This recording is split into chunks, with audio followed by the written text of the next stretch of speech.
नमस्कार दोस्तों, कैसे हैं आप सब। आप सभी ने कक्षा 11 में अध्याय 18 भाग 2 तक देखा। भाग 2 में आपको रुधिर की संपूर्ण जानकारी दी गई थी कि रुधिर में क्या क्या चीज़ें पाई जाती हैं और उसका कार्य क्या होता है। अब आपको इसके आगे के टॉपिक्स के बारे में बताया जाएगा, जो कि है रुधिर वर्ग और रुधिर का अभिश्लेषण। किस प्रकार से रुधिर का अभिश्लेषण होता है अगर किसी ग्राही व्यक्ति में किसी ऐसे दाता का रुधिर चढ़ा दिया जाए जो उससे मेल नहीं खाता है, तो ऐसा क्या होता है कि उनकी मृत्यु हो जाती है। इसके बारे में इस टॉपिक के अंतर्गत चर्चा करेंगे। तो इससे पहले कि हमने जो आपसे क्वेश्चन किया था भाग 2 में, उसके आंसर्स देख लेते हैं। सबसे पहले आपसे क्वेश्चन किया गया था कि मनुष्य में आरबीसी की संख्या प्रति घन मिलीमीटर रुधिर में कितनी होती है। तो इसका आंसर है 5 से 5.5 मिलियन। दूसरा क्वेश्चन आपसे किया गया था कि भ्रूण में आरबीसी का निर्माण कहाँ होता है, वयस्क में कहाँ होता है। तो भ्रूण में आरबीसी का निर्माण यकृत और प्लीहा में होता है और वयस्क में आरबीसी का निर्माण लाल अस्थिमज्जा यानी रेड बोन मैरो में होता है। फिर आपसे तीसरा क्वेश्चन किया गया था आरबीसी का जीवन काल कितना होता है। आरबीसी का जीवन काल 120 दिन होता है। नेक्स्ट क्वेश्चन किया गया था कि आवश्यकता से अधिक रुधिर का संचय हमारे शरीर के किस भाग में होता है।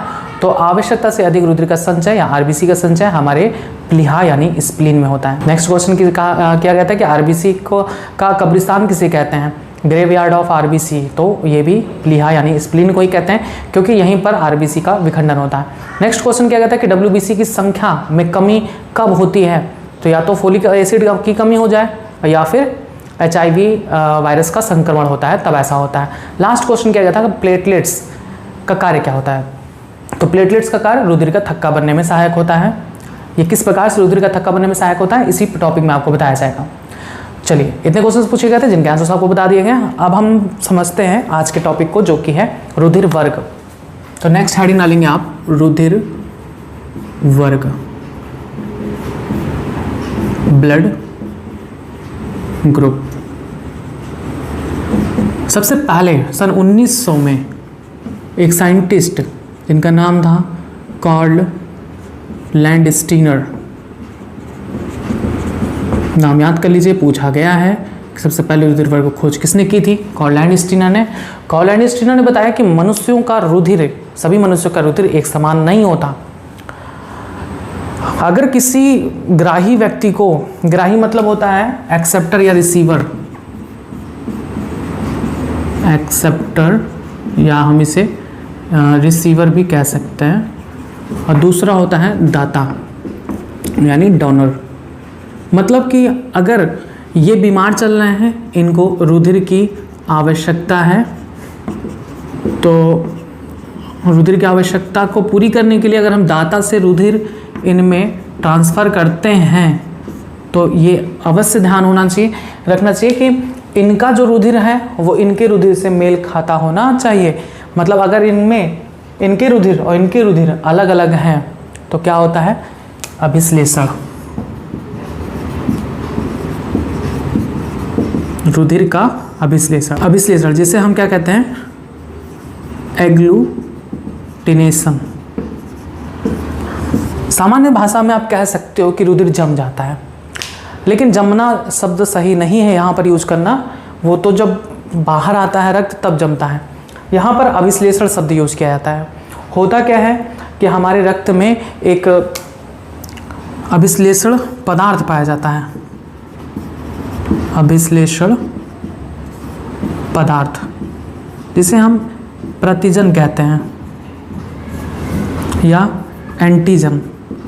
चूंकि ये क्या करते हैं, अगर थोड़ी भी दिक्कत हुई, इनका और इनका रुधिर मैच नहीं किया, तो ये प्रतिजन क्या करते हैं, रुधिर को सारे आरबीसी ऐसे चिपक जाते हैं, आपस में ऐसे संगठित हो जाते हैं, समूह बना लेते हैं। इसी को कहते हैं रुधिर का अभिश्लेषण।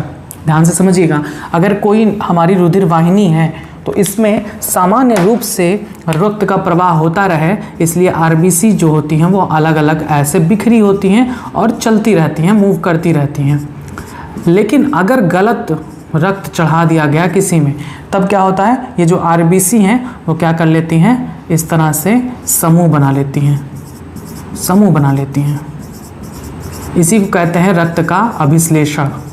और जब समूह बन गया, अब जितने भी आरबीसी आएंगे यहीं पर क्या हो जाएंगे, चिपक जाएंगे, चिपक जाएंगे, चिपक जाएंगे।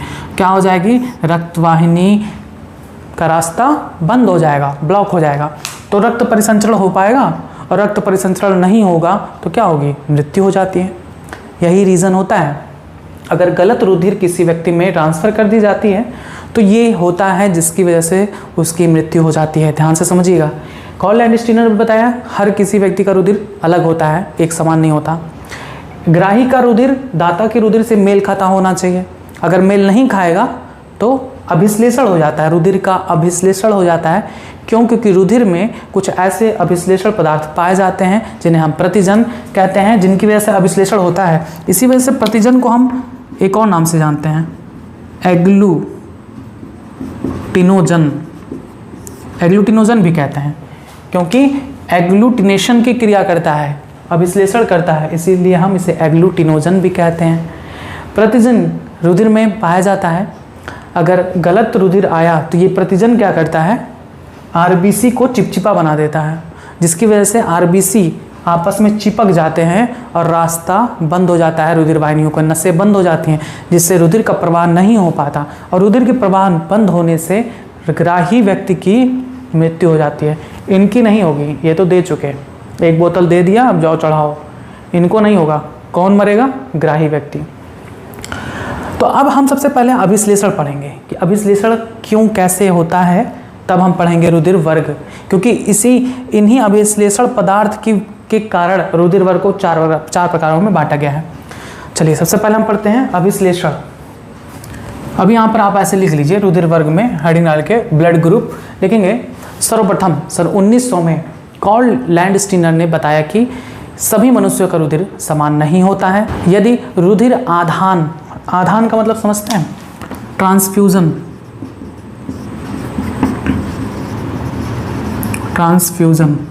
यानी रक्त का विनिमय, मतलब इनको दे दिया जाए, ट्रांसफ़र कर दिया जाए, रक्त एक दाता से ग्राही में दे दिया जाए, तब उसे कहते हैं आधान यानी ट्रांसफ्यूजन। तो लिखेंगे यदि आवश्यकता पड़ने पर यदि रुधिर आधान की आवश्यकता पड़े तो दाता का रुधिर ग्राही के रुधिर से मेल खाता होना चाहिए, अन्यथा दाता के रुधिर के लाल रुधिर कणिकाएं बड़े बड़े समूहों में जुड़ने लगती हैं तथा इस अभिश्लेषण की क्रिया में ग्राही की मृत्यु हो सकती है। आगे लिखेंगे लाल रुधिर कणिकाओं में अभिश्लेषण पदार्थ होते हैं, ये प्रोटीन अणु होते हैं जिन्हें हम प्रतिजन या एग्लूटिनोजन कहते हैं। ठीक है, यानी प्रतिजन एंटीजन को ही हम क्या कहते हैं, एग्लूटिनोजन। यहाँ पर आप लिख सकते हैं एग्लूटिनोजन। अब आते हैं हम अभिश्लेषण या समूहन के बारे में पढ़ते हैं। एग्लूटिनेशन किसे कहते हैं या क्लम्पिंग भी इसे कहते हैं, एग्लूटिनेशन या क्लम्पिंग। ये टॉपिक बहुत इंपॉर्टेंट होता है, इसलिए इसको एकदम समझकर याद करते हुए चलेंगे, लिखते हुए चलेंगे।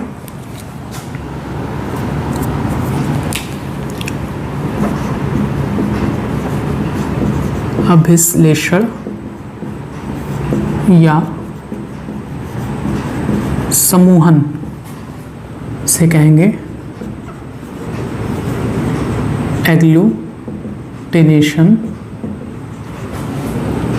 एग्लूटिनेशन और क्लम्पिंग। ठीक, अभी आपने जाना कि अभिश्लेषण पदार्थ कौन होता है, प्रतिजन यानी एंटीजन, जिसे हम एग्लूटिनोजन के नाम से भी जानते हैं। ये कहाँ पर पाए जाते हैं, तो याद रखेंगे लाल रुधिर कणिकाओं यानी आरबीसी की कला पर पाए जाते हैं। कला पर दो प्रकार के ग्लाइकोप्रोटीन्स पाए जाते हैं, ग्लाइकोप्रोटीन्स पाए जाते हैं, जिन्हें क्या कहते हैं, प्रतिजन या एंटीजन कहा जाता है। ठीक, ध्यान से समझिएगा। एंटीजन यानी प्रतिजन कहाँ पर पाए जाते हैं, क्वेश्चन पूछा गया है आरबीसी की कला पर, कला यानी मेम्ब्रेन पर, मेम्ब्रेन ये आरबीसी का स्ट्रक्चर है, तो इनका ये जो कला होती है ये मेम्ब्रेन है, इसी मेम्ब्रेन पर ये ग्लाइकोप्रोटीन पाए जाते हैं जिन्हें हम प्रतिजन कहते हैं। ध्यान से समझेंगे, प्रतिजन दो प्रकार के होते हैं, प्रतिजन दो प्रकार के होते हैं जिन्हें हम प्रदर्शित करते हैं कैपिटल ए और कैपिटल बी से। ध्यान से समझेंगे, प्रतिजन यानी एंटीजन, हम तो बार बार कहेंगे आप इंग्लिश ही याद करो ज़्यादा सही रहेगा। एंटीजन कौन सा पाया जाता है, कैपिटल ए और कैपिटल बी, दो प्रकार के, लेकिन दोनों प्रकार के समझिएगा अलग अलग हैं। ये प्रोटीन ग्लाइकोप्रोटीन, ये दोनों प्रतिजन अलग अलग हैं, ए अलग है बी अलग है, ठीक। तो दो प्रकार के ग्लाइकोप्रोटीन पाए जाते हैं जिन्हें हम एंटीजन कहते हैं। कहाँ पर, आरबीसी की मेम्ब्रेन पर, ठीक। एंटीजन ए, एंटीजन को हम किससे प्रदर्शित करते हैं, कैपिटल ए और कैपिटल बी से। दो प्रकार के पाए जाते हैं तो दोनों को हम किससे प्रदर्शित करते हैं, कैपिटल ए और कैपिटल बी से। अब इनका विरोध करने के लिए कि ये कुछ गड़बड़ ना करें रुधिर में, तो इनका विरोध करने के लिए रुधिर के प्लाज्मा में एक और प्रोटीन पाई जाती है। ध्यान से समझिएगा, इनका विरोध करने के लिए रुधिर प्लाज्मा में दो प्रोटीन पाए जाते हैं,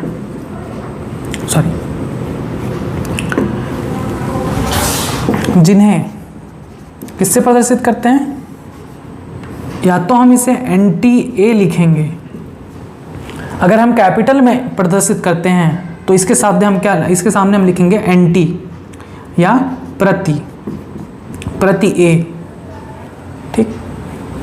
एक मिनट, एक और चीज़, इनका विरोध करने के लिए रुधिर प्लाज्मा में दो प्रोटीन पाई जाती हैं जिन्हें क्या कहते हैं, प्रतिरक्षी यानी एंटीबॉडी कहते हैं। इनका विरोध करने के लिए कहाँ पर, ध्यान से समझिएगा, ये खूब क्वेश्चन पूछे जाते हैं, आप भी जानते होंगे, बहुत पढ़े होंगे शुरू से कि रुधिर में एंटीजन पाया जाता है, एंटीबॉडी पाई जाती है। आपको याद कराया गया होगा कौन से ब्लड ग्रुप में कौन सी एंटीजन कौन सी एंटीबॉडी पाई जाती है।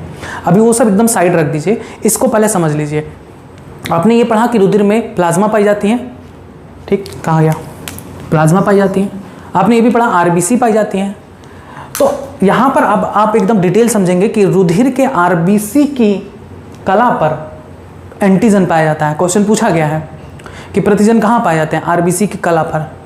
एंटीबॉडी कहाँ पाए जाते हैं, जो इनको विरोध करने के लिए ब्लड में उपस्थित होते हैं। एंटीबॉडी यानी प्रतिरक्षी कहाँ पाए जाते हैं, तो वो पाए जाते हैं रुधिर के प्लाज्मा में। ये सब एकदम अंतर स्पष्ट रखिएगा, यही सब क्वेश्चंस पूछे जाते हैं।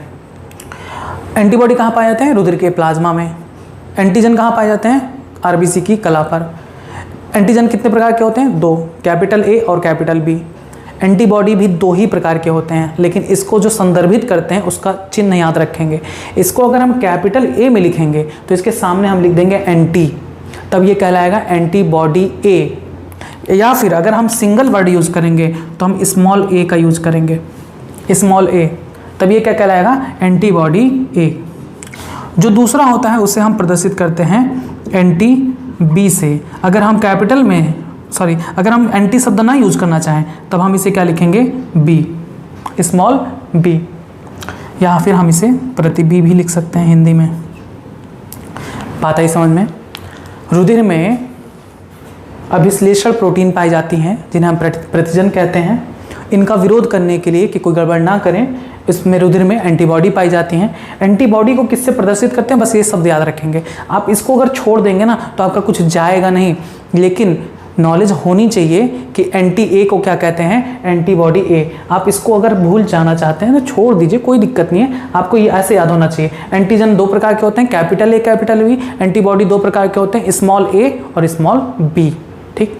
आप ये याद कर सकते हैं, हर जगह यही दिया होता है, ये बहुत कम दिए होते हैं, लेकिन इसको भी जानना होगा आपको। अब इन्हीं के बेसिस पर ब्लड ग्रुप को रखा गया है चार प्रकार में। ब्लड ग्रुप चार प्रकार के होते हैं, ये तो आपने बचपन से पढ़ा होगा।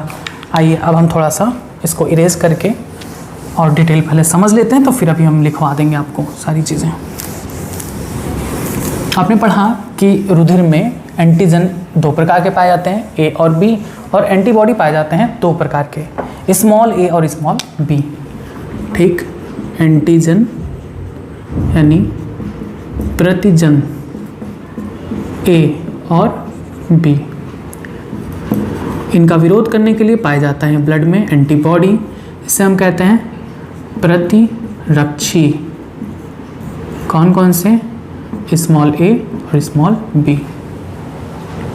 ध्यान देंगे, जिन व्यक्ति के रुधिर में, किसी भी व्यक्ति के रुधिर में अगर प्रतिजन ए है तो उसमें हमेशा प्रतिरक्षी क्या होगी?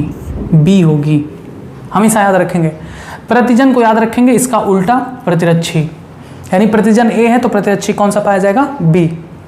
अगर किसी के रुधिर में प्रतिजन बी है तो इसमें प्रतिरक्षी कौन सा पाया जाएगा? हमेशा ए। उल्टा पाया जाता है, उल्टा। कभी भी समान प्रतिजन, समान एंटीबॉडी साथ में नहीं हो सकते, याद रखेंगे। रुधिर में कभी भी समान एंटीजन और समान एंटीबॉडी नहीं हो सकते। अगर ऐसा हुआ तो क्या हो जाएगा? रुधिर का अभिश्लेषण। और रुधिर का अभिश्लेषण का मतलब आपने समझा, रुधिर का अभिश्लेषण का मतलब आरबीसी समूह में जुट जाती हैं, जिसकी वजह से रास्ता बंद हो जाता है और ग्राही की मृत्यु हो जाती है। तो ध्यान से समझिएगा, जिस व्यक्ति के रुधिर में ए पाया जाता है एंटीजन, उसमें एंटीबॉडी बी होगा। अगर किसी में समान एंटीजन और समान एंटीबॉडी आ गया तो रुधिर का अभिश्लेषण हो जाता है, रुधिर जम जाता है, जिससे ग्राही की मृत्यु हो जाती है। ठीक, तो ये कभी भी नहीं होना चाहिए, यही ध्यान रखा जाता है ब्लड ट्रांसफ्यूजन यानी रुधिर आदान के समय। यदि किसी का रुधिर ऐसा है जिसमें प्रतिजन बी पाया जा रहा है तो फिर हमने क्या कहा? समान प्रतिरक्षी नहीं होने चाहिए, नहीं तो क्या हो जाएगा? रुधिर का अभिश्लेषण। मतलब कभी भी समान प्रतिजन, समान एंटीबॉडी नहीं हो सकते हैं, ऐसे कंडीशन में ग्राही की मृत्यु हो जाती है। तो क्या होने चाहिए? आइए देखते हैं कि क्या होने चाहिए। ये बातें आपको समझ में आ गई कि जिस व्यक्ति के रुधिर में एंटीजन ए होगा उसमें एंटीबॉडी बी होगा, जिसके रुधिर में एंटीजन बी होगा उसके रुधिर में एंटीबॉडी ए होगा, उल्टा होगा। अगर दोनों समान हो गए तो क्या हो जाएगी? ग्राही की मृत्यु हो जाती है। और एक बात और याद रखेंगे कि किसी भी व्यक्ति में अगर उसके रुधिर में दोनों प्रतिजन हैं, ए और बी दोनों हैं, तब इसमें कोई एंटीबॉडी नहीं पाया जाएगा, एंटीबॉडी कोई भी नहीं पाया जाता। अगर किसी के रुधिर में ए बी दोनों एंटीबॉडी हैं तो इसमें एंटीजन नहीं पाया जाता। ध्यान से समझेंगे, जिस व्यक्ति के रुधिर में एंटीजन ए होता है उसके रुधिर में एंटीबॉडी बी पाया जाता है। जिस व्यक्ति के रुधिर में एंटीजन बी होता है उस व्यक्ति के रुधिर में एंटीबॉडी ए होता है। जिस व्यक्ति के रुधिर में एंटीजन दोनों ए और बी साथ में होता है उस व्यक्ति के रुधिर में एंटीबॉडी कोई नहीं पाई जाती। जिस व्यक्ति के रुधिर में एंटीजन नहीं पाया जाता उस व्यक्ति के रुधिर में दोनों एंटीबॉडी स्मॉल ए और बी पाई जाती हैं। ठीक, आइए इसको हम चार्ट में समझते हैं तो आपको जल्दी क्लियर हो जाएगा। एक चार्ट बनाते हैं और उसमें हम कुछ महत्वपूर्ण बातें लिखते हैं।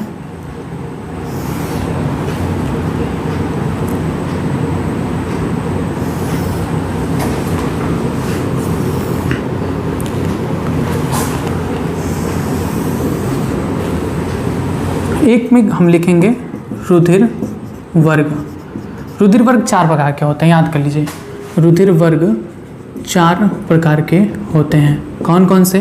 रुधिर वर्ग ए, रुधिर वर्ग बी, रुधिर वर्ग ए बी और रुधिर वर्ग ओ। इसको हम कैपिटल से ही डिनोट करते हैं। रुधिर वर्ग कौन सा? ए, रुधिर वर्ग बी, रुधिर वर्ग ए बी और रुधिर वर्ग ओ।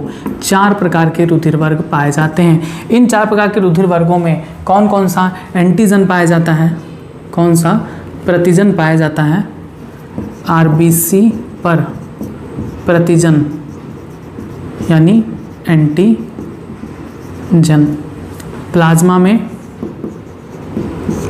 में प्रतिरक्षी यानी एंटीबॉडी। ठीक। तीसरा कॉलम, चौथे कॉलम में आप लिखेंगे रुधिरदाता समूह। रुधिरदाता समूह, रुधिर वर्ग आपने पढ़ा 4, ए बी और चौथा ओ। ए रुधिर वर्ग वाले व्यक्ति में प्रतिजन कौन सा पाया जाता है? ए। प्रतिरक्षी पाया जाता है बी, ये आप जानते हैं। बी रुधिर वर्ग वाले व्यक्ति में प्रतिजन पाया जाता है बी, प्रतिरक्षी पाया जाता है ए। ए बी रुधिर वर्ग वाले व्यक्ति में दोनों प्रतिजन पाया जाता है ए बी, इनमें कोई भी प्रतिरक्षी नहीं पाया जाता, जो कि मैंने अभी बताया था कि किसी व्यक्ति के रुधिर में अगर दोनों प्रतिजन हैं तो इसमें कोई भी प्रतिरक्षी नहीं पाया जाएगा। रुधिर वर्ग ओ में कोई प्रतिजन नहीं पाया जाता, और हमने अभी ये भी बताया था कि जिस व्यक्ति के रुधिर में कोई प्रतिजन नहीं पाया था उसमें दोनों प्रतिरक्षी उपस्थित होती हैं। बात समझ में आई? क्लियर है? 4 प्रकार के रुधिर वर्ग होते हैं, कौन कौन से? ए बी और ओ। ए में एंटीजन ए एंटीबॉडी बी पाई जाती है, बी में एंटीजन बी एंटीबॉडी ए पाई जाती है, ए बी में एंटीजन ए बी और कोई भी एंटीबॉडी नहीं पाई जाती, ओ में कोई एंटीजन नहीं पाया जाता, इसमें एंटीबॉडी दोनों पाई जाती हैं ए और बी। हम देखेंगे कि कौन सा रुधिर वर्ग किसको दिया जा सकता है। ठीक। अगर हम बात करें रुधिर वर्ग ए को, तो समान रुधिर वर्ग अगर है तो उसे हम दे सकते हैं, यानी इनको हम रुधिर वर्ग ए चढ़ा सकते हैं। अगर किसी व्यक्ति में रुधिर वर्ग ए है तो उसको हम ए ब्लड ग्रुप वाला रुधिर दे सकते हैं। समान अगर रुधिर वर्ग है उनके बीच रुधिर का आदान हो सकता है, उसमें कोई दिक्कत नहीं है। अगर हम इसको बी दे दें तब क्या हो जाएगा? देखिए, अगर हम इस व्यक्ति को ब्लड ग्रुप बी चढ़ा दें तो ए और ए समान हो जाएंगे, ए और बी समान हो जाएगा ना। इनके ब्लड में पहले से ही प्रतिरक्षी एंटीबॉडी उपस्थित हैं, यही एंटीबॉडी वर्क करेंगे। ये वाले ध्यान से समझिएगा, ये नहीं करेगा, इसका कोई मतलब ही नहीं है। इनके ब्लड में, ए वाले ब्लड में बी एंटीबॉडी पहले से प्रेजेंट है और ज़्यादा मात्रा में है। अगर हम इसको बी ब्लड ग्रुप चढ़ा दें तो ये जो एंटीबॉडी हैं वो इसके कारण क्या कर देंगी? आरबीसी को चिपचिपा बना देंगी, आरबीसी को चिपचिपा बना देती हैं, जिससे क्या हो जाएगा? रुधिर का अभिश्लेषण और ग्राही की मृत्यु हो जाएगी। यानी ए वाले को हम बी नहीं चढ़ा सकते। समझ में आया? रीज़न क्या है? क्योंकि जिस पेशेंट में चढ़ाना है उसमें क्या है? एंटीबॉडी बी प्रेजेंट है, तो इसको हम बी नहीं दे सकते हैं। हम क्या ए बी दे सकते हैं? इसको ए बी भी नहीं दे सकते हैं, क्योंकि यहाँ पर बी है, बी भी मैच कर जाएगा, तो हम इसे ए बी भी नहीं दे सकते हैं। क्या हम इसे ओ दे सकते हैं? बिल्कुल दे सकते हैं, क्योंकि ओ के पास कोई भी एंटीजन नहीं है जिस पर यह बी वाला कार्य करे, यानी हम इसे ओ दे सकते हैं। ए ब्लड ग्रुप दे सकते हैं और ओ ब्लड ग्रुप चढ़ा सकते हैं ए वाले को। चलिए बी वाले को देखते हैं। बी वाले को हम बी वाला तो दे ही सकते हैं, दे सकते हैं ना, क्योंकि समान ब्लड ग्रुप में आदान प्रदान हो सकता है। लेकिन क्या हम बी वाले को ए चढ़ा सकते हैं? नहीं, क्योंकि ए और ए समान हो जाएगा। इनके पास, बी वाले के पास बहुत ज़्यादा ए है, तो ये ए इनको समान हो जाएगा, तो क्या हो जाएगा? आरबीसी चिपचिपा हो जाएगा, यानी हम इसको बी वाले को ए नहीं दे सकते। सेम इसी तरीके से हम ए बी भी बी को नहीं दे सकते हैं, हम ओ दे सकते हैं, क्योंकि ओ के पास कोई एंटीजन नहीं है, हम ओ दे सकते हैं। बातों के ध्यान से समझिएगा, जिसको चढ़ाना है उसकी प्रतिरक्षी पे ध्यान देना है। अगर हम इसको ग्राही बना रहे हैं तो इसकी प्रतिरक्षी पे ध्यान देंगे, अगर हम इसको ग्राही बना रहे हैं तो इसकी प्रतिरक्षी पे ध्यान देंगे। जिसका ब्लड दिया जा रहा है, दाता के प्रतिरक्षी पर हम ध्यान नहीं देते हैं, ध्यान देंगे। ये हो गए ग्राही, ये हो गए दाता। इनका हम क्या ध्यान देंगे? इनका हम ध्यान देंगे प्रतिरक्षी, क्योंकि इनके पास प्रतिरक्षी ज़्यादा होगी। दाता के हमें क्या ध्यान देना है? प्रतिजन, प्रतिजन पे ध्यान देना है। अगर हम बी वाले को ए चढ़ा दें तो ए के पास बी वाले को, ध्यान से सुनिएगा, बी क्या है, ग्राही हो जा रहा है, इसको चढ़ाएंगे बी ग्राही, तो इसका हम क्या ध्यान देंगे, प्रतिरक्षी यानी एंटीबॉडी क्या है, ए है। हम एच दाता ए है, ए का प्रतिजन क्या है, ए, देखिए दोनों समान हो जाएंगे, तो क्या हो जाएगा, हम बी वाले को ए ब्लड ग्रुप नहीं दे सकते। इसी तरीके से आप ढूंढेंगे तो आपको सबका आंसर मिल जाएगा, क्यों नहीं हम चढ़ा सकते।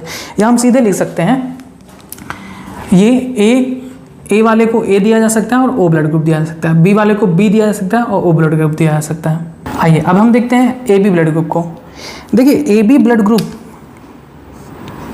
हम इसको क्या मान लें, ग्राही मान लें, हमको इसको ग्राही मानना है, ग्राही है ना, ध्यान से समझिएगा, हमको ए बी को ग्राही मानना है। हम मतलब एक ऐसे व्यक्ति को जिसका ब्लड ग्रुप ए बी है उसको हम कौन कौन सा ब्लड दे सकते हैं, ध्यान से समझिएगा। ए बी हमने क्या कहा, ग्राही का हमें क्या देखना है, प्रतिरक्षी। ए बी के पास कोई प्रतिरक्षी है, कोई नहीं है। ए बी के पास कोई प्रतिरक्षी नहीं है, इसलिए हम इसे कोई भी ब्लड दे दें एक्सेप्ट कर लेगा। इसको हम ए भी दे सकते हैं, बी भी दे सकते हैं, ए बी भी दे सकते हैं, ओ भी दे सकते हैं, कोई भी ब्लड ग्रुप दे दीजिए, ए बी कुछ नहीं करेगा, एक्सेप्ट कर लेगा। क्योंकि हमने बताया ना, ग्राही का हमको प्रतिरक्षी देखना है। ग्राही ए बी है, इनके पास कोई प्रतिरक्षी नहीं है, हम चढ़ा सकते हैं कोई ब्लड ग्रुप, कोई डिस्टर्बेंस नहीं क्रिएट करेगा। अब आते हैं हम ओ को देखते हैं। अगर हम ओ मतलब एक ऐसे व्यक्ति को ब्लड देना है जिसका ब्लड ग्रुप ओ है, यानी वो ग्राही हुआ, और ग्राही का हमको क्या देखना है, प्रतिरक्षी। भैया यहाँ पे तो प्रतिरक्षी दोनों है, ए और बी दोनों, यानी ओ ब्लड ग्रुप को हम कोई ब्लड ग्रुप नहीं दे सकते सिवाय ओ के, क्योंकि समान ब्लड ग्रुप दिया जा सकता है। अगर रुधिर वर्ग समान है तो उसको हम दे सकते हैं, ओ वाले को हम सिर्फ ओ दे सकते हैं। क्लियर हुआ बात, मैंने बहुत मेहनत की इसको आपको समझाने में। आपको थोड़ा सा ध्यान रखनी है चीज़ों को, पहले एंटीजन और एंटीबॉडी का सीरीज याद होना चाहिए, और दूसरा ये कि जिसको देना है उसका हमका प्रतिरक्षी याद रखना होगा, और जिसका ब्लड देना है ग्राही को उसका हमको प्रतिजन ध्यान रखना होगा। इस बेसिस पे आप इस चार्ट को क्लियरली समझ पाओगे, वरना ये भी एक समुद्र है, जितना डूबोगे उतना ही ये और डुबाएगा। इससे अच्छा है कि आप इसको इस तरह से समझ लीजिए। हमें ग्राही के रूप में समझना है कि हम किस व्यक्ति को कौन सा ब्लड ग्रुप दे सकते हैं, किसके आधार पर। ग्राही का हमें प्रतिरक्षी देखना है और दाता का हमें प्रतिजन देखना है। ये होता है सीरीज। ए ब्लड ग्रुप वाले को ए और ओ दे सकते हैं, बी वाले को बी और ओ दे सकते हैं, ए बी वाले को कोई भी ब्लड ग्रुप दिया जा सकता है क्योंकि इनके पास कोई प्रतिरक्षी नहीं होती, ओ वाले को हम सिर्फ ओ दे सकते हैं। अब देखिए ए बी को कोई भी ब्लड ग्रुप रक्त वर्ग दिया जा सकता है, इसीलिए हम इसे क्या कहते हैं, इसीलिए हम ए बी रुधिर वाले व्यक्ति को कहते हैं सर्वग्राही। सर्वग्राही कहा जाता है, यानी यूनिवर्सल एक्सेप्टर। Universal acceptor. अब जिसका ब्लड ग्रुप ए है उसका तो पल्ले, कोई भी ब्लड ग्रुप का भी चल जाएगा। ओ जो होता है, देखिए सबको दे सकता है ओ, लेकिन खुद किसी का नहीं ले सकता। बहुत शहंशाही इंसान है ना ये। सर्वदाता यानी यूनिवर्सल डोनर। क्वेश्चन पूछा जाता है सर्वग्राही कौन है, सर्वदाता कौन है। सर्वग्राही होता है ए बी, सर्वदाता है ब्लड ग्रुप ओ। क्लियर है, समझ में आया ये सारी चीज़ें। अब और क्या है, ठीक, पहले इतना आप समझिए, इसको अच्छी तरीके से समझिए। नहीं समझ में आता फिर से एक बार दो बार रिपीट करके देखिएगा, सब समझ में आएगा। पूरा मैंने मेहनत कर दिया इसमें आपको समझाने के लिए। तो अभी आप इतना लिख लीजिए, हेडिंग डालेंगे अभिश्लेषण या समूहन, एग्लूटिनेशन और क्लम्पिंग। इसमें लिखेंगे लाल रुधिर कणिकाओं की कला पर दो प्रकार के ग्लाइकोप्रोटीन्स पाए जाते हैं जिन्हें प्रतिजन्स कहते हैं, एंटीजन कहते हैं। इन्हें प्रतिजन ए और प्रतिजन बी से दर्शाते हैं। इनका विरोध करने के लिए रुधिर प्लाज्मा में दो प्रकार के प्रोटीन्स पाए जाते हैं जिन्हें प्रतिरक्षी या एंटीबॉडी कहते हैं। यह भी दो प्रकार की होती हैं। एंटीबॉडी ए, स्मॉल ए, या फिर हमने बताया है कैसे लिखते हैं, एंटी कैपिटल ए, तथा स्मॉल बी या एंटी कैपिटल बी। आगे लिखेंगे सदैव एंटीजन ए रुधिर वाले व्यक्ति में एंटीबॉडी बी पाया जाता है तथा एंटीजन बी वाले व्यक्ति में एंटीबॉडी ए पाया जाता है। आगे लिखेंगे एंटीजन ए और एंटीबॉडी ए तथा एंटीजन बी तथा एंटीबॉडी बी की उपस्थिति में आरबीसी अधिक चिपचिपे हो जाते हैं, जिससे आरबीसी गुच्छे बनाने लगते हैं। इसे ही रुधिर का अभिश्लेषण यानी एग्लूटिनेशन ऑफ ब्लड कहते हैं। आगे लिखेंगे जिन व्यक्तियों के रुधिर में एंटीजन ए बी दोनों पाया जाता है, उस व्यक्ति के रुधिर में कोई प्रतिरक्षी यानी एंटीबॉडी नहीं पाया जाता, और जिन व्यक्ति के रुधिर में कोई भी प्रतिजन एंटीजन नहीं पाई जाती, उन व्यक्ति के रुधिर में दोनों एंटीबॉडी प्रतिरक्षी पाए जाते हैं। अब हेडिंग डालेंगे रुधिर के प्रकार, रुधिर वर्ग के प्रकार।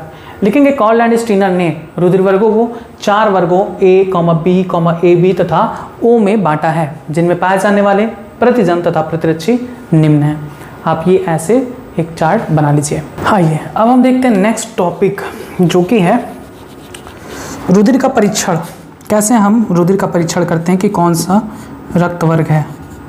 रुधिर का परीक्षण, कौन सा रुधिर वर्ग है, इसको जांचने के लिए हम क्या करते हैं, एक स्टेरिलाइज्ड सुई द्वारा शरीर में कहीं पर भी छेद करते हैं और उनसे थोड़ा सा ब्लड निकालते हैं और उसको 2 साफ स्लाइड पर, स्लाइड जानते हैं ना, माइक्रोस्कोप में जो यूज की जाती है, शीशे का होता है, इतना चौड़ा इतना ही लंबा होता है, तो उस पर 2 स्वच्छ स्लाइड पर रखा जाता है।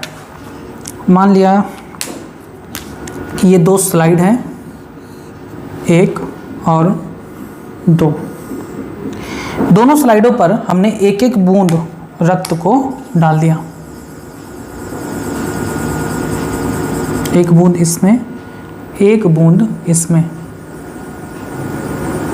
अब दोनों बूंद पर हम एक बूंद पर डालेंगे एंटी ए सीरम यानी एंटीबॉडी ए डालेंगे, दूसरे पे हम ऐड करेंगे एंटी बी सीरम यानी एंटीबॉडी बी। थोड़ा देर रुक जाएंगे, देखेंगे, उसके बाद इसका हम परीक्षण करेंगे। अगर दोनों की दोनों बूंदें फट गईं, अगर दोनों की दोनों बूंदें फट गईं तो ये इंडिकेट करता है ब्लड ग्रुप ए बी है। अगर दोनों फटी तो ब्लड ग्रुप ए बी। अगर कोई बूंद नहीं फटता, कोई भी नहीं फटता, तब इंडिकेट करता है ब्लड ग्रुप ओ है। अगर ये 1 नंबर बोल दें, ये 2 नंबर बोल दें, अगर सिर्फ 1 नंबर फटता है तो ब्लड ग्रुप क्या माना जाएगा, ए। और अगर 2 नंबर सिर्फ फटता है तो ब्लड ग्रुप क्या माना जाएगा, बी। ऐसा क्यों भैया? अगर देखिए क्या कहा जा रहा है, 1 नंबर फटता है तो एंटी ए है ना। जब ए वाले ब्लड ग्रुप, ध्यान से समझिएगा, अगर 1 नंबर वाला फटता है तो कहा जा रहा है ब्लड ग्रुप ए है। सही है, क्योंकि अगर ए होगा तभी तो एंटीबॉडी ए जब ऐड कर देंगे, देखिए एंटीबॉडी ए ऐड कर देंगे तो एंटीजन एंटी ए समान हो जाएगा, रुधिर फट जाएगा।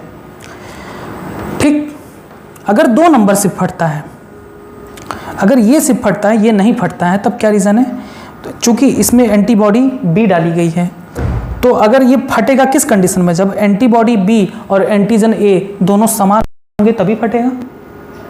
अगर दोनों फट जाते हैं तो कह रहे हैं कि ए बी होगा। सही है, क्योंकि यहाँ पर ए बी हैं दोनों, ए भी फट जाएगा क्योंकि ए और ए मैच कर जाएगा, बी भी फट जाएगा क्योंकि बी और बी मैच कर जाएगा। बात समझ में? अगर कोई भी नहीं फटता है तो यानी ए बी है, सॉरी ओ है, कोई भी नहीं फटेगा क्योंकि इनके पास कोई एंटीजन है ही नहीं, तो फटेंगे कहाँ? बात समझ में? इस तरह से रुधिर का परीक्षण किया जाता है एंटी ए और एंटी बी सीरम का यूज़ करके। अगर दोनों स्लाइडों की जो रक्त हैं वो फट जाती हैं तो ब्लड ग्रुप ए बी, अगर कोई नहीं फटता तो ब्लड ग्रुप ओ, अगर 1 नंबर फटता है जिसमें एंटीबॉडी ए डाला गया है तो ए, और अगर सिर्फ दूसरे नंबर वाला फटता है जिसमें एंटीबॉडी बी ऐड किया गया है तो वो होगा ब्लड ग्रुप बी। तो आप हेडिंग डाल के इसमें लिखेंगे रुधिर का परीक्षण। लेकिन इसके लिए जिस व्यक्ति का रुधिर परीक्षण करना होता है उसके हाथ की उंगली में एक स्टेरिलाइज सुई द्वारा छेद करके रुधिर की एक एक बूंद को 2 स्वच्छ स्लाइडों पर रखा जाता है। पहली बूंद में एंटी ए सीरम तथा दूसरी बूंद में एंटी-बी सीरम डालते हैं। कुछ समय पश्चात दोनों बूंदों का सावधानीपूर्वक परीक्षण करते हैं। यदि दोनों स्लाइडों की रुधिर फट जाती है तो रुधिर वर्ग AB होगा। यदि दोनों स्लाइडों की रुधिर नहीं फटती हैं तो रुधिर वर्ग O होगा।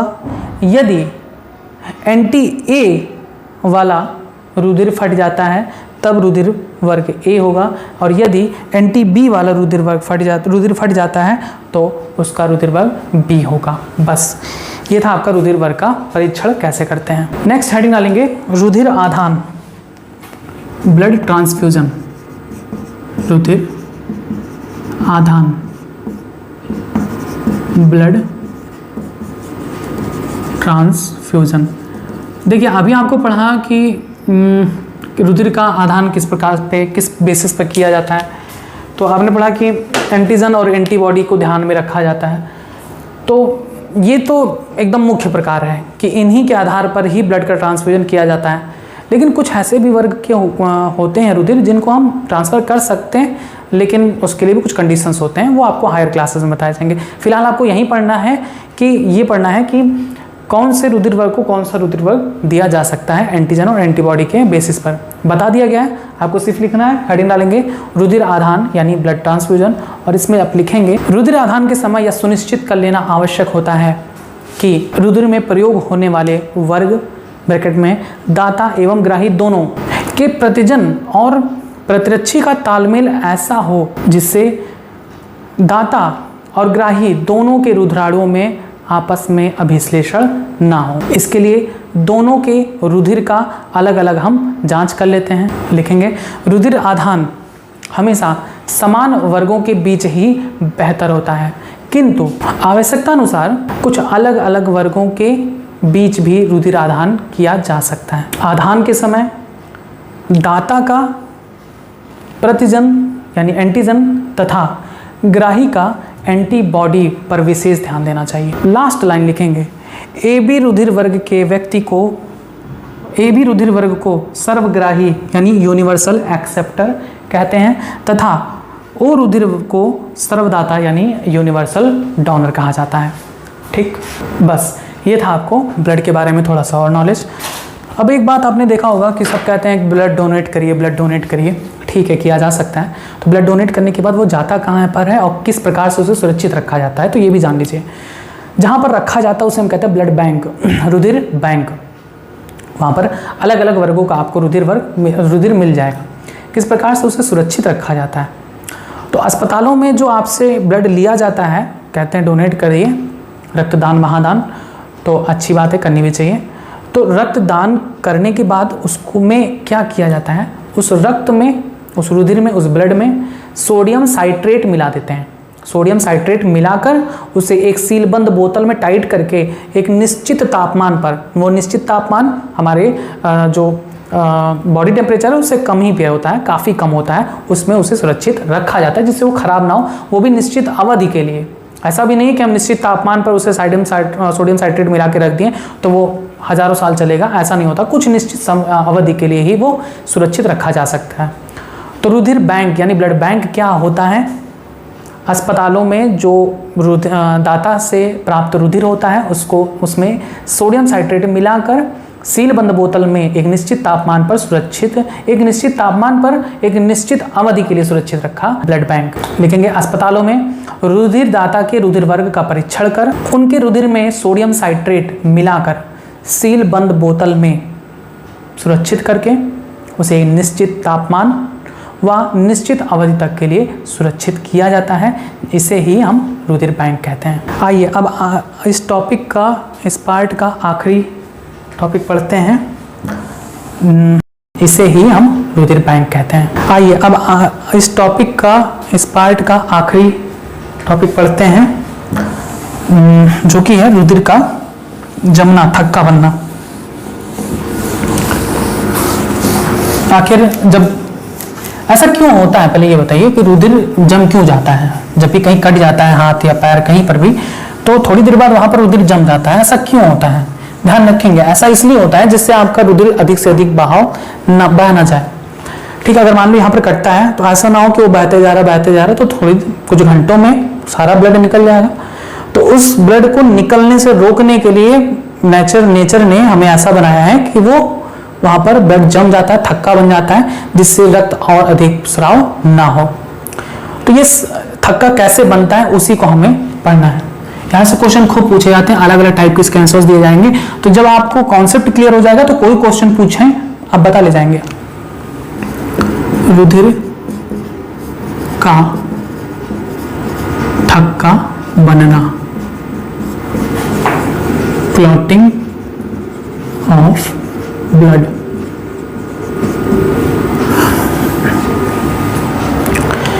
सबसे पहले आपने ये पढ़ा था कि प्लेटलेट्स इसमें हेल्प करती है ना, प्लेटलेट्स।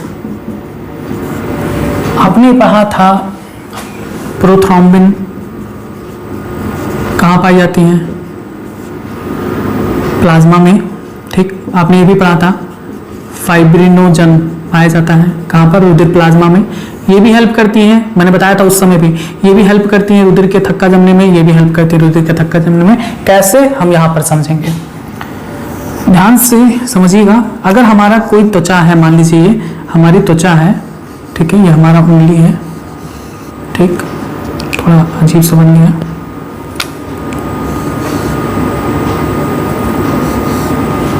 अगर कहीं से भी कट जाए तो कटने पर क्या होता है, कटने पर ध्यान से समझिएगा, कटने पर ये जो मान लीजिए रुधिर वाहिनी है, इसमें से ब्लड ऐसे प्रवाहित हो रहा है इस डायरेक्शन में, ठीक है, इस डायरेक्शन में। तो जब कट गया है तो ये तो द्रव का नेचर होता है कि जो रास्ता पाएगा वही पकड़ लेगा। तो जब कटा तो ब्लड बाहर निकलने लगता है। अब यहाँ पर क्या चीजें होती हैं, तो यहाँ पर जो ऊतक है, हमारी त्वचा की ऊतक है ना, वो त्वचा की ऊतक क्षतिग्रस्त हो गई है, तो हम क्या लिखेंगे, क्षतिग्रस्त ऊतक, ठीक। अब ब्लड में क्या है, प्लेटलेट्स भी हैं, यानी वाह प्लेटलेट्स एक्टिवेट हो जाती हैं, प्लेटलेट्स। क्षतिग्रस्त और प्लेटलेट्स से एक प्रोटीन निकलता है जिसे हम कहते हैं थ्रोम्बोप्लास्टिन।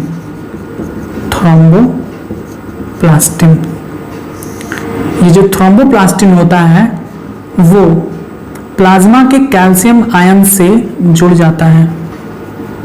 देखिए 3 चरणों में ये कंप्लीट होता है, 3 चरण में, ठीक। पहला जो चरण है वो ये है, फर्स्ट स्टेप। जैसे ही कहीं पर कटता है तो रक्त में उपस्थित प्लेटलेट से थ्रोम्बोप्लास्टिन निकलने लगता है, साथ ही साथ जो क्षतिग्रस्त ऊतक है उससे भी थ्रोम्बोप्लास्टिन निकलने लगता है। ये थ्रोम्बोप्लास्टिन प्लाज्मा के कैल्शियम से जुड़कर क्या बना लेता है, प्रोथ्रोम्बिनेज एंजाइम बना लेता है। तो इतना होता है फर्स्ट स्टेप में। थ्रोम्बोप्लास्टिन कैल्शियम आयन से मिलकर प्रोथ्रोम्बिनेज एंजाइम बना लेता है। सेकंड स्टेप आता है, ये जो है प्रोथ्रोम्बिनेज एंजाइम, ये क्या करता है, प्लाज्मा के कैल्शियम आयन से मिलकर ये जो प्रोटीन पाया जाता है ब्लड में, प्रोथ्रोम्बिन, इसको कन्वर्ट कर देता है थ्रोम्बिन में। ये जो प्रोथ्रोम्बिन होता है वो निष्क्रिय अवस्था में होता है, मतलब कार्य नहीं करता भी। ये जब बनता है एंजाइम, तो इसी एंजाइम की उपस्थिति में प्रोथ्रोम्बिन सक्रिय हो जाता है, यानी कार्य करने के लिए आगे हो जाता है। ये था आपका सेकंड स्टेप। फिर आता है थर्ड एवं लास्ट स्टेप। इसमें क्या होता है, ये जो थ्रोम्बिन होता है रुधिर में उपस्थित घुलनशील फाइब्रिनोजन प्रोटीन को, देखिए ये घुलनशील है, घुला हुआ होता है, घुलनशील फाइब्रिनोजन प्रोटीन को कन्वर्ट कर देता है अघुलनशील फाइब्रिन में। और ये जो फाइब्रिन है वो लंबी महीन ठोस तंतु होती हैं, जो रुधिर का थक्का बनाती हैं। यही होती है रुधिर का थक्का। क्लियर है? ब्लड क्लॉटिंग ऑफ ब्लड 3 चरणों में कंप्लीट होता है। पहले स्टेप में क्या होता है, जहां कहीं भी कटा वहां की ऊतक से थ्रोम्बोप्लास्टिन निकलता है और साथ ही साथ ब्लड में उपस्थित प्लेटलेट से थ्रोम्बोप्लास्टिन निकलता है। ये थ्रोम्बोप्लास्टिन कैल्शियम आयन से मिलकर प्रोथ्रोम्बिनेज एंजाइम बना लेता है। सेकंड स्टेप में ये जो प्रोथ्रोम्बिन एंजाइम है, इसकी उपस्थिति में रुधिर प्लाज्मा में उपस्थित प्रोथ्रोम्बिन कन्वर्ट हो जाता है थ्रोम्बिन में, और जैसे ही थ्रोम्बिन बनता है ये घुलनशील फाइब्रिनोजन प्रोटीन को अघुलनशील फाइबर में परिवर्तित कर देता है, रेसे में परिवर्तित कर देता है। ये रेसा है जो हवा के संपर्क में आते ही तुरंत सूख जाता है। तो इस प्रकार से हमारे जहां कहीं भी कटता है थोड़ी देर बाद 4 से 8 मिनट लगती है, इस क्रिया में 4 से 8 मिनट लगता है और रुधिर जम जाता है, रुधिर का थक्का बन जाता है। और रुधिर का थक्का क्यों बनता है? जिससे अत्यधिक रुधिर का स्राव ना हो सके। क्लियर है? कोई डाउट नहीं होनी चाहिए। यहाँ पर खूब क्वेश्चंस पूछे जाते हैं अलग अलग तरीके से। क्वेश्चन पूछेगा रुधिर का थक्का बनने में सहायक है, कभी ऑप्शन दे देंगे फाइब्रिनोजन, कभी ऑप्शन दे देंगे प्रोथ्रोम्बिन, कभी ऑप्शन दे देंगे प्लेटलेट्स। ठीक, ऐसे क्वेश्चन खूब पूछे जाते हैं, हर साल पूछे जाते हैं। तो यहाँ पर ये पूरा जो प्रोसेस याद कर लेंगे तो कहीं से भी क्वेश्चन करते रहें हम कर ले जाएंगे। एक चीज और यहाँ पर ध्यान रखनी है, ये भी पूछा जाता है कि रक्त का थक्का बनने में सहायक कौन सा विटामिन, तो ये बताएं आपको विटामिन के। विटामिन के आपको बताया गया, विटामिन के की उपस्थिति में ही कौन बनता है? प्रोथ्रोम्बिन। कहां पर? यकृत में बनता है। प्रोथ्रोम्बिन का निर्माण विटामिन के की उपस्थिति में यकृत में होता है। तो अगर विटामिन के नहीं है तो प्रोथ्रोम्बिन नहीं बनेगा, प्रोथ्रोम्बिन नहीं है तो थ्रोम्बिन नहीं बनेगा, थ्रोम्बिन नहीं है तो रक्त का थक्का बन पाएगा? नहीं बन पाएगा। बस क्लियर हो गया आपको सारी चीजें। अगर नहीं क्लियर हो फिर से देख लीजिएगा, मतलब छोड़ना नहीं है ये टॉपिक। यहाँ से हर साल कॉम्पिटिटिव एग्जाम्स में पूछे जाते हैं क्वेश्चंस। तो ये जब पूरा प्रोसेस आप पढ़ लेंगे तो कोई भी डाउट नहीं रह जाएगा। तो इसमें आप लिखेंगे रुधिर का थक्का बनना, हेडिंग डालेंगे क्लॉटिंग ऑफ ब्लड, और इसमें आप पहला पॉइंट लिखेंगे कि रुधिर का थक्का बनना 3 चरणों में संपन्न होता है। प्रथम चरण, हेडिंग डाल के लिखेंगे प्रथम चरण, और इसमें लिखेंगे क्षतिग्रस्त ऊतक से थ्रोम्बोप्लास्टिन निकलता है तथा रुधिर के प्लेटलेट से थ्रोम्बोप्लास्टिन व फास्फोलिपिड निकलते हैं। थ्रोम्बोप्लास्टिन रुधिर के प्लाज्मा में उपस्थित कैल्शियम आयन से मिलकर प्रोथ्रोम्बिनेज एंजाइम बनाता है। दूसरा स्टेप लिखेंगे, second step, prothrombinase enzyme plasma के कैल्शियम आयन से मिलकर उपस्थिति में, कैल्शियम आयन की उपस्थिति में प्रोथ्रोम्बिन को थ्रोम्बिन में परिवर्तित करता है। हेडिंग डालेंगे तीसरा चरण, तृतीय चरण, और लिखेंगे थ्रोम्बिन प्लाज्मा में उपस्थित घुलनशील फाइब्रिनोजन को अघुलनशील फाइब्रिन में परिवर्तित करता है। आगे लिखेंगे फाइब्रिन के लंबे महीन ठोस तंतु जाल के रूप में थक्का बनाते हैं। बस अब कुछ पॉइंट एक स्टार बना के लिख लेंगे, जैसे यदि यकृत में ऐसे लिखेंगे यकृत में विटामिन के की कमी से प्रोथ्रोम्बिन तथा फाइब्रिनोजन के संश्लेषण में बाधा आ जाती है, जिससे रुधिर स्कंदन की क्रिया प्रभावित होती है। लेकिन ये रुधिर स्कंदन की पूर्ण क्रिया 4 से 8 मिनट में पूर्ण होती है। अब एक क्वेश्चन नोट करेंगे कि रुधिर वाहिनियों में रुधिर क्यों नहीं जमता, तो आपको बताया गया इससे पहले भी। इसका आंसर लिखेंगे रुधिर वाहिनियों में रुधिर नहीं जमता। इसका कारण है कि रुधिर में एक प्रतिस्कंद हिपैरिन पाया जाता है, जिसके बारे में आपको पहले बताया गया था। हिपैरिन पाया जाता है, जिसके कारण रुधिर वाहिनियों में रुधिर नहीं जमता। इसे प्रतिथ्रोम्बिन भी कह सकते हैं। प्रतिथ्रोम्बिन थ्रोम्बिन का अगेंस्ट कार्य करता है। बस, तो आज का टॉपिक इतना ही। रुधिर का थक्का बनना तक कंप्लीट हो गया। रुधिर के बारे में लगभग सारी जानकारी आपको दे दी गई है। तो अब कुछ क्वेश्चंस हैं इस टॉपिक से, उसका आंसर आप कमेंट बॉक्स में जरूर दीजिएगा। पहला क्वेश्चन, सर्वप्रथम रुधिर वर्ग की खोज किसने की थी? दूसरा क्वेश्चन, रुधिर बैंक में रुधिर में क्या मिलाकर उसे सुरक्षित रखा जाता है? बस इन 2 क्वेश्चंस के आंसर आपको कमेंट बॉक्स में बताना है। बाकी तो आपको पूरे तरीके से एकदम याद होना चाहिए। यहाँ से क्वेश्चंस खूब बनते हैं, तो इसको पढ़ लीजिए, समझ लीजिए और नोट कर लीजिए। आगे के टॉपिक्स जो भी हैं उसको नेक्स्ट पार्ट में आपको बताया जाएगा। तब तक आप जुड़े रहें बायोलॉजी चैनल के साथ। धन्यवाद।